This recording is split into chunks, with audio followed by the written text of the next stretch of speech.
Well, hello there, everyone. Welcome to another edition of Tip Tuesday.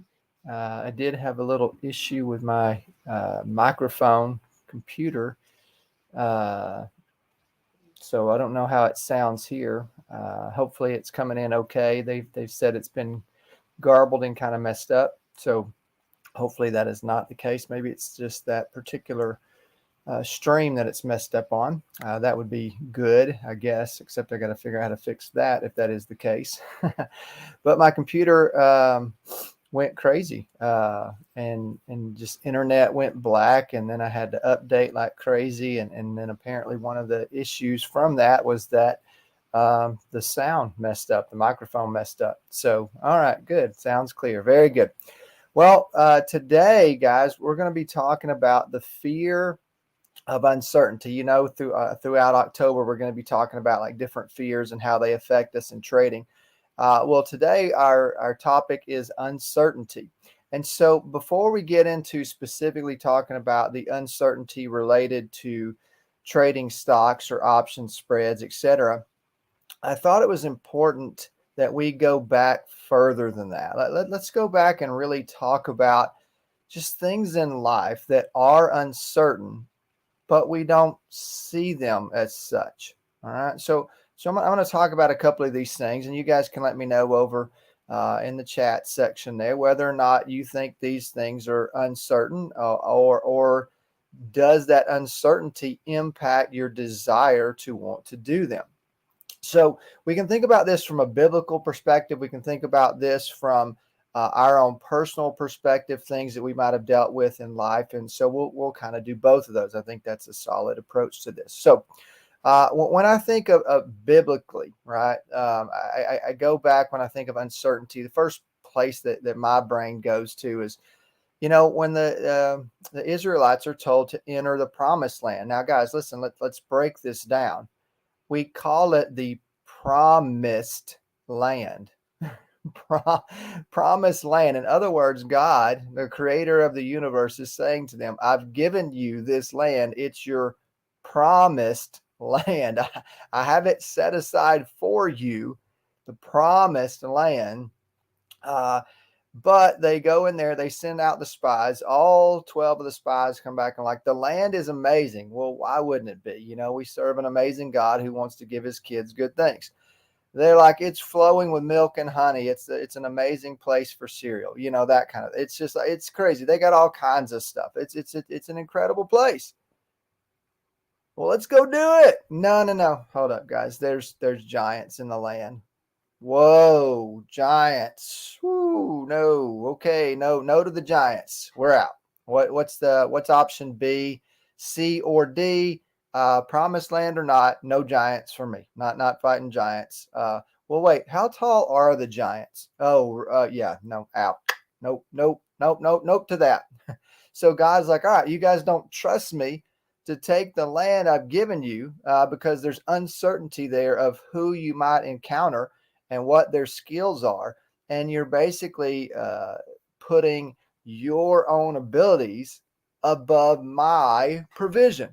So you're looking at your abilities and you're placing more emphasis on that than you are on my capability. So you're looking at your ability instead of my capability.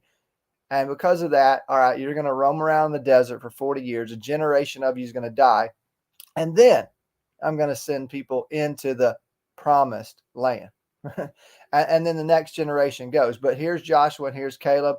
And God has to tell them over and over and over, fear not, do not be afraid, right? So I have given you this land. All right, so we're trusting in God's promises. We're seeing that he is the ultimate deliverer here. Then I think about Peter. So the disciples are all in this boat. There's a storm going on around them. This voice calls out to them, and if you read the passage, they can't even tell if it's a ghost. Like, they don't even. There's this figure walking out there on the water, and he calls out to him. And so finally Peter's like, hey, if it's you, call me out there. And he's like, yeah, it's me. And so Peter just gets out of the boat. You talk about uncertainty. He's walking on water. Like, we don't walk on water. We swim in water. We get into boats and we float on water. We can do a raft, but we don't walk on we don't walk on water. But he did, if even for just a brief amount of time. You talk about uncertainty, like he got out of the boat. The other 11 stayed in the boat. So he has an experience they don't have simply because he was willing to take a risk they did not take. There was lots of uncertainty there. One of the things that we often forget about is they're like, we don't know who this is. Like, what if Peter had gotten out there and it wasn't Jesus? It was like some other weird, shadowy, like ghost figure like that. That would have been freaky, but they didn't know. We know because we've read the story, but they didn't know. There was a significant amount of uncertainty in just getting out of the boat and trusting that the voice calling out was actually Jesus walking on water and then calling him to come join him. All right.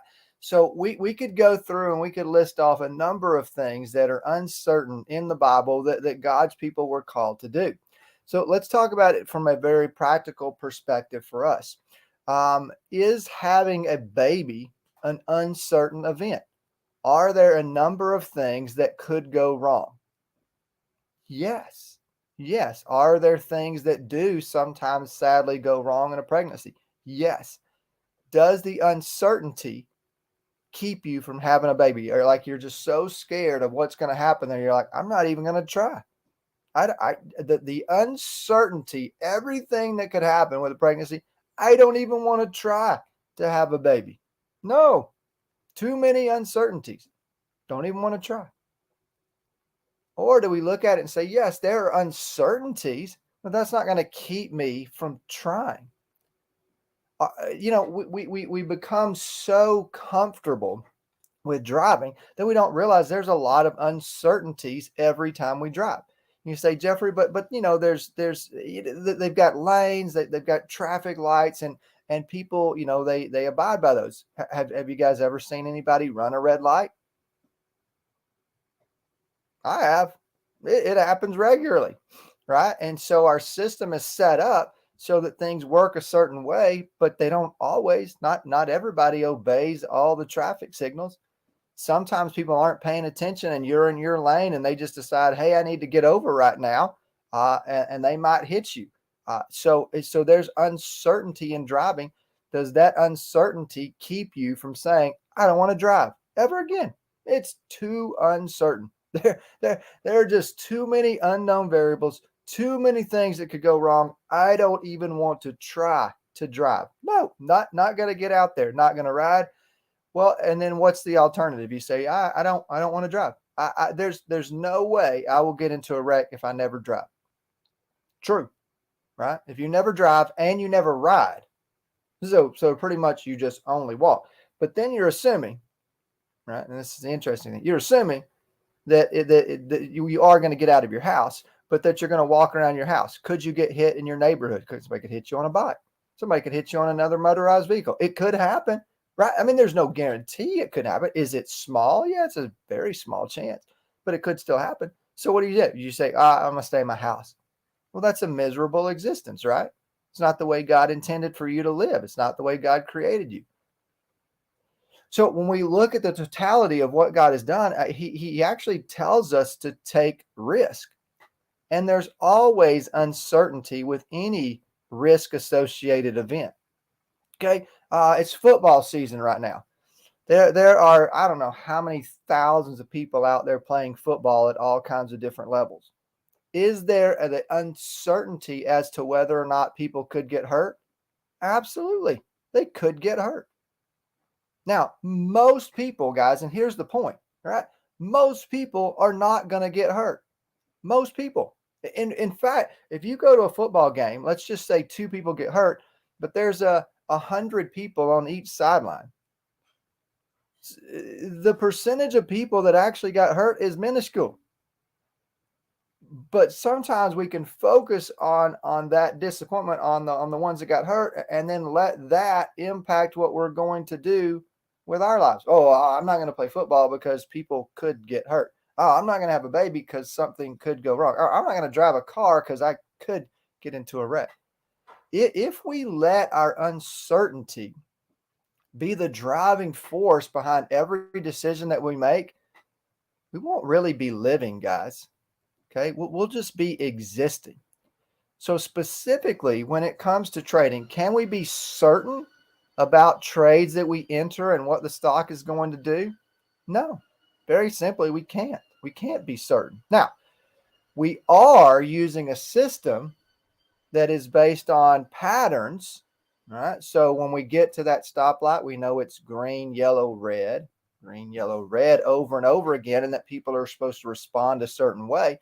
So we do understand that if a stock is at support, it should go to resistance, particularly if it's, in a good pattern, or we might look at moving averages and make decisions based off of that. But we understand there are factors that could influence us at any time. We could be out there driving, doing our thing, doing exactly what we're supposed to do, and still get into a wreck because of something that somebody else does. So you could do everything right in a trade and it still end up as an expense, even though you did everything that you were supposed to do. So if that were to be the case, guys, how many of you, if you got into a wreck, but it was somebody else's fault, would say, you know what, I don't think I want to drive anymore? You know what, I'm going to evaluate everything I'm doing with driving because somebody hit me. No, that's not what we would do. We would say, dude, what are you doing? What's going on? Like we would place blame, right, where it belongs. So there are going to be times, guys, when you get into a trade, and I talked about this with my Top Gun Elite group. It's the 3 Ps: person, pattern, play. Okay, person, pattern, play. And we shouldn't assume every time we get into a trade that it doesn't work, that it's us. I messed something up. Oh, I must have done something wrong. Maybe you did. Maybe that's right. And if that's the case, then get that evaluated and see if that was the case. Maybe it's the pattern. Maybe you misread something in the pattern. Maybe there's something advanced about that pattern that you didn't see. You had your lines a certain way, but those weren't really as accurate as they should have been. That's possible. And then sometimes it's just the reality that that particular stock, either based on some news that comes out in regards to that industry group or some news related to that specific stock, just simply doesn't do what you thought it was going to do, what it would have done most of the time: green, yellow, red, green, yellow, red. So you saw it green, you got in, you thought yellow, red are coming, and then they didn't. Well, don't question everything that you're doing and whether or not you should ever trade again because you did things right. Okay, so as we're assessing what we're doing, yes, there is uncertainty in trading, always will be. Okay, but we are using a system that is based on patterns that ought to be predictable, repeatable, and reliable. It doesn't mean that from time to time things won't go our desired direction. In fact, they probably will. So what we have to determine is, knowing that there is uncertainty out there, knowing that maybe we even have a fear, okay, of that uncertainty, how should we approach that? All right, well, let's be very practical. First, let's pray. Let's pray before we enter a trade. All right, let's say, you know what? And here's the thing, guys, just because you pray doesn't mean God's going to bless it. There is a sense out there from some of us, whether we intend for it to be the case or not, where we really do think that God's main goal is to make us comfortable and happy. Okay?